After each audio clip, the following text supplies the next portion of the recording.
All right. Hi, I'm Tori Bakley. I'm a research assistant here in the avian ecology program at Archbold. And that was a perfect lead in to my talk today, which is about immediate consequences of fire on Florida Scrub-Jay demography. And so fires have been in the news a lot recently, but fires have always been a part of a lot of the ecosystems that we work in.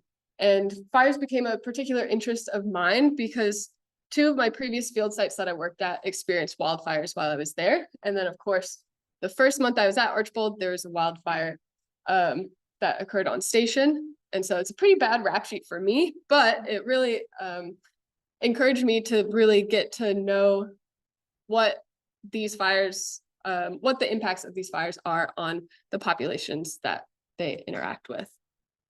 And so with Sahas's support, I've been able to kind of dive into these questions, and it's still pretty new, and I'm just going to present some basic findings that I have so far, but I'm really interested to hear what you guys think and if you have any other ideas for me to build on this. So I'll keep working on it as well.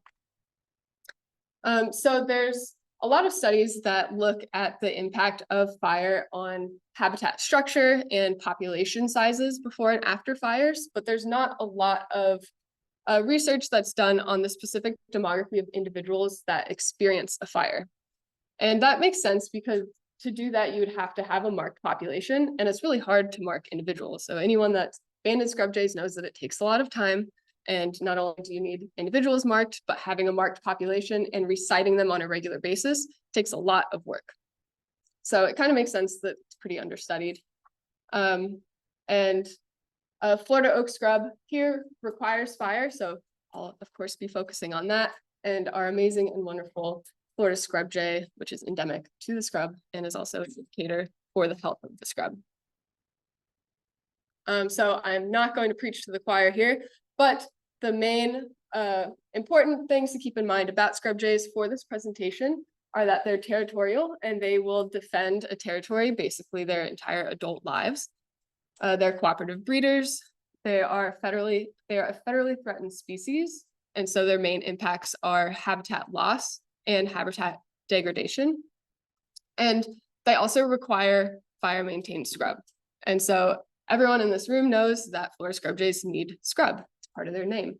But they can't just have any scrub. The scrub needs to be, it can't be too tall, it can't be too short, it can't be too dense, and it can't be too small of a patch. So really trying to understand all those characteristics of their habitat and how they interact with it is really important.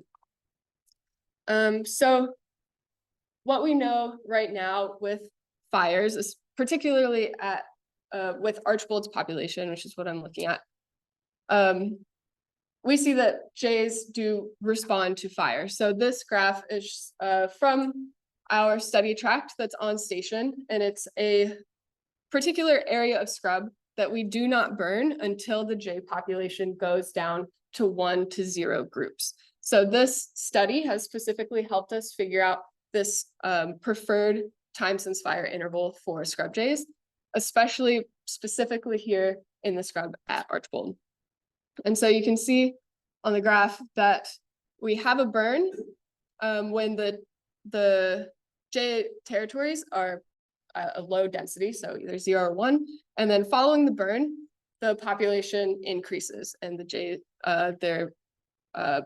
more territories appear, and they kind of even out up there at about, in this study track, it holds about 6 or 7 groups. And so that happens about 6 to 7 years post-fire, and it'll linger there a little bit, and then the territories begin to decline again as that habitat, or as that scrub becomes taller and denser and less ideal for the jays. So then once it gets back down to 1 or 0, we burn again, and we see the cycle continue. So hopefully we'll get to do another fire soon and see what happens there.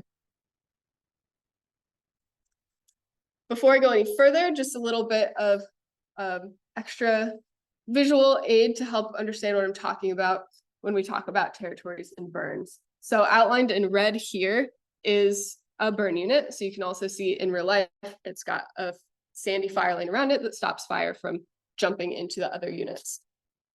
The black lines are territory boundaries that we map every breeding season based on the jay's behavior and where breeding pairs are defending against other breeding pairs. So these are two specific territories. The Sing territory is entirely within this burn unit. The Yoha territory is only partially in this unit. So if this unit were to burn, Sing would burn entirely. Basically 100% of Sing would burn, and Yoha only about like 33% of that territory would burn. So these are some of my questions that I wanted to start off with getting into this project. The big idea is we wanted to know if fires are linked to higher mortality in jays. I also wanted to know if groups produced fewer fledglings post-fire. I wanted to look at if the timing of fire impacted the time of breeding and when they started breeding. And I wanted to know if the percent of the territory that was burned impacted the number of fledglings and the group size post-fire. So going into it, I kind of expected that fires had an immediate negative effect on the birds that are experiencing these fires. I anticipated higher mortality in these burned areas and basically lower numbers for everything else. And so to look into these questions, I was able to utilize Archbold's massive data sets. So we have the Bird Lab's been going on for 50 plus years. And in the Bird Lab, we've been doing monthly population censuses. So we see who's where every month for the last 50 years. Every year we do territory mapping, like you saw in that other picture. We also do yearly nest monitoring and yearly acorn surveys to get an estimate of acorn abundance each year. All of this is complemented by fire data that we have going back 100 years on the same exact area that we're doing all of the other work. So there's a lot of different data sets that pile up here that can really give us this multifaceted assessment. My data set, I wanted to focus on fires that are outside of the breeding season, specifically because I wanted to look at really immediate effects of fire. So fires closer to the start of a breeding season, how those impacted it. So I didn't want to look at fires that occurred during the breeding season. I will look at that eventually, but for now, this is what I'm working with. So just a quick overview of some totals in my data set. I ended up looking at 32 years of data. And it resulted within that time, in the groups that I looked at, there were 188 scrub burn days and about 1,900 groups that experienced burns within that time. And so you can see, 1,900 groups during that time, about 350 of which actually experienced the burns. And the colors in the charts you can see are the breakups of the times. I'm missing one mark there, but the blue is our counts for burns March to June. The light green are burns July through October, and the dark green are burns November to February. So those green columns are the burns that are closest to the upcoming breeding season, and those are the ones I focused on here. So overall, I wanted to look at that first question, which is, do fires have a higher result in higher mortality of the jays in that area? And because of all of our census data and our fire data, I found that 98.5% of individuals that experienced a fire were seen after a fire. So at least 98.5% survived, which is very high, a lot higher than I kind of anticipated. And because of our census data, I can see the breakdown of that. And that 1.5% is actually made up of 7 individuals, 2 of which were adult breeder females. One was a dominant non-breeding female. 3 were helpers, and 1 was a juvenile. And since jays are monogamous and defend territories, we usually attribute the loss of breeders to mortality. But helpers and juveniles do a lot of foraying and dispersal. And so we can't just assume, it's harder to make assumptions about where they might have gone if they disappeared. And I want to specify this was 98.5% of fires individuals seen after fire, like within that first month. So that 1.5% was not seen within that first month after the fire, or ever again. Now moving into some preliminary results. This and my following graphs that you'll see were all done or represent data from generalized linear mixed models. And the graph here, which also looks like a lot of my upcoming graphs, has time of fire at the bottom. So the time that the fire actually occurred. So I have it divided between those two time periods, July to October and November to February. And then on my y-axis, I have the number of fledglings. And so this graph specifically shows that the number of fledglings that were produced by groups that experienced a fire in either of these times was not significant with the timing of the fire. So a burn November to February didn't actually result in less fledglings than a burn a little bit further from the breeding season. Here we see a similar layout. So we have time of fire at the bottom, and then we're looking at the start of the breeding season. The start of breeding for individuals. So this is the date of the year that breeders started their first nest. And then on the right, we see the duration of the breeding season. So this is the span of time between when they started their first nest and when they finished their last nest. And so we can see that there is a significant correlation between when these burns that occurred November to February and their impact on the start of breeding and the duration of breeding. So we can see that November to February fires resulted in delayed breeding initiation. So start of breeding occurred later than it did for jays that experienced fire July through October. And we also see that these November through February burns resulted in a shorter breeding season for those individuals. So not only are they starting later, but they have a shorter breeding season. But if we keep in mind this previous graph, their number of fledglings isn't significantly different. So even though the timing seems a little disruptive, their actual production isn't significantly different, which is really good to keep in mind.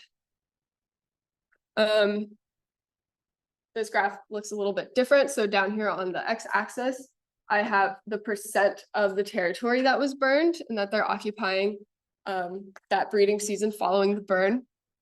And on the y-axis, I have the number of fledglings again. And we see that the number of fledglings was not impacted by the percent of the territory that was burned. So it doesn't matter how much was burned, the number of fledglings that they produced didn't actually change. Similarly, group size as well did not change with percent territory burned. So I kind of went into this thinking that group size would probably be lower if they experienced a more thorough burn and had higher percentage burned, but there was no correlation there.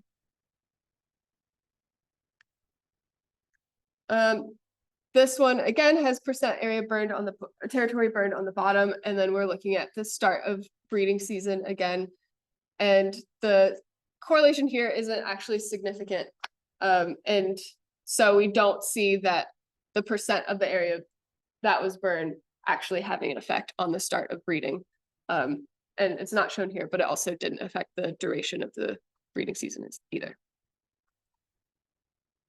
So to summarize, I was pretty wrong on most of my expectations, but for the best. So we saw that fires weren't really linked to higher mortality. At least 98.5% of jays do survive a fire. And that 1.5%, we don't know exactly what happens, but that's also in this data set, this last 32 years of data that I looked at, only 1.5% couldn't be accounted for that month after the burn. And the other primary finding was that the timing of fire did impact breeding initiation and also the duration of the breeding season. And but it didn't impact the amount of fledglings produced. And so that kind of just highlights just how well adapted jays are to fire in their habitat.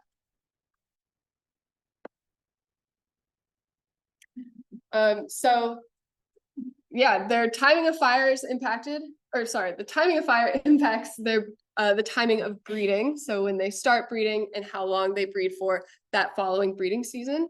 But it doesn't actually impact their amount of fledglings that they produce. Yeah,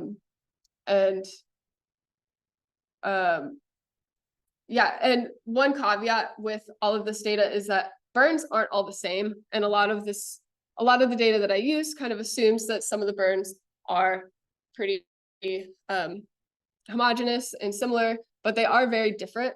And we do have data on burn severity and variation. So I would love to look more into that in further research and yeah, diving more into that for sure. And yeah, I want to give a special shout out to Kevin and Viv for all of their work on the burns here at Archbold and for maintaining these long-term data sets, not only within the Bird Lab, but within Archbold as a whole. And then again, shout out to Bird Lab members past and present for continuing all the hard work in the field and maintaining these long-term data sets, because without long-term data sets, we really can't figure out trends like this and actually have numbers over 30 plus years to come to conclusions and basically highlight what land managers and researchers have kind of known all along, is that jays are really resilient when it comes to fire. So, thank you.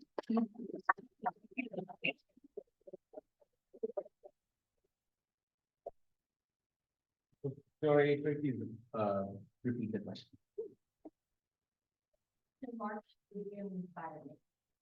March through June fire data does exist. I just cut it out because I wanted to focus on burns that were leading up to the breeding season.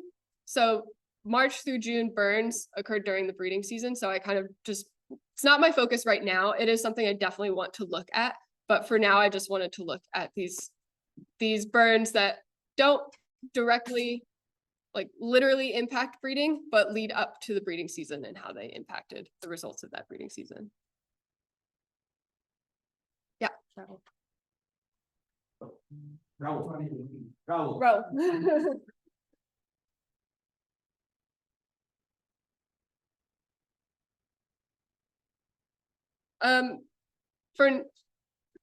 I did not compare to territories that had not been burned yet, because I wanted to mostly just look at the timing of fires and the variation between the times of fire. So I do want, and I will look at and compare territories that weren't burned to territories that were burned. It's just, these are preliminary, and this is basically what I could bite off into at the moment. The other thing is the sample sizes are hugely different for yes, definitely. Yeah, this makes a difference. The sample size is very different. So if we think back to the number of groups that I had during that 32 years, there were 1,900 plus groups, and only 350 of those actually experienced fire at all. And so I wanted to, yeah, deal with sample size a little bit there too, but I will look into that for sure. Yeah, Rob? Maybe I have two questions. So the first one is, when were you measuring territory size? Because presumably you've got the territory before the fire, and then they change the territory size after the fire, and the inferences that you make between those two could be very different. Mm-hmm. And then the second one is about scale. My understanding is that your guys' fires are smaller than the fires that I was talking about. And, you know, if you were to totally consume not just that territory, but all the territories around it, it could have much different implications on breeding than if all the territories around the territory in the middle still had viable. Yeah. So to answer that last one, right, because it's right on my mind. Territories that are burned, or I guess I should specify that this data and this burn, this assessment of burns is specifically focused on Archbold, and Archbold has a very stable population of jays. So that could also be attributed to some of the findings that we saw here. And to address your question about territory size, I looked at territory size as it was mapped for the breeding season of the data that I was looking at, and that does account for the fire leading up to that amount of time. So we basically have a grid system overlaid on the study tract, and so each of those grids we know exactly when that grid's time of fire is. It's the territory the next year after. Yes. Yes, yeah, exactly. And I want to, that's definitely a future direction, is I want to look at how their territories change from the year before the fire to after, and then also beyond that as well. Well, it was really a sort of variant on the question that Rob asked you. When you looked at the percentages of territory burned, I mean, a huge number of them were 25% down to 0%. So do you want to explain that to us? And then I do think we have to have, you know, reservations on the implication of that for bigger burns. Yeah, so Hillary's asking about the percentage of burns, and a lot of the burns that we saw, or a lot of the territories only experienced about a 25% burn, and that could be attributed to the fact that a lot of the territories exist across multiple burn units. So one territory isn't going to burn in entirety if the territory stretches across burn units. So if we look back at this figure, we can see that, for example, Yoha, only part of it would burn in this red outlined burn. So Yoha would have, in this example, would have about like a 30% burn versus Sang, which is fully within a unit. So at Archbold, our burn units are smaller, which is also what Rob mentioned. And so we don't have that many territories that exist only within one burn unit. So a lot of territories are experiencing different times of fire throughout their own territory. Zach, I have a question. Great job, Tori. I have a question for one line. Incubational date of nests seems to have a large impact on survival of the house over their first year. Could there be an impact of the change in breeding pattern on later stages after the Yeah. So the question was if the timing of fire impacts fledgling survival, so that isn't something that I looked at, but I think that would be really interesting to see how those fledglings produced in that season following the burn, how their survival is impacted, because they're probably potentially going to be experiencing or spending a lot more time in burned habitat, which could mean that there's maybe less resources or possibly even more resources if there's different bugs and stuff around. So yeah, it would be really interesting to look at fledgling success and their survival to the first year after, or their first year. Thank you so much, Tori. Let's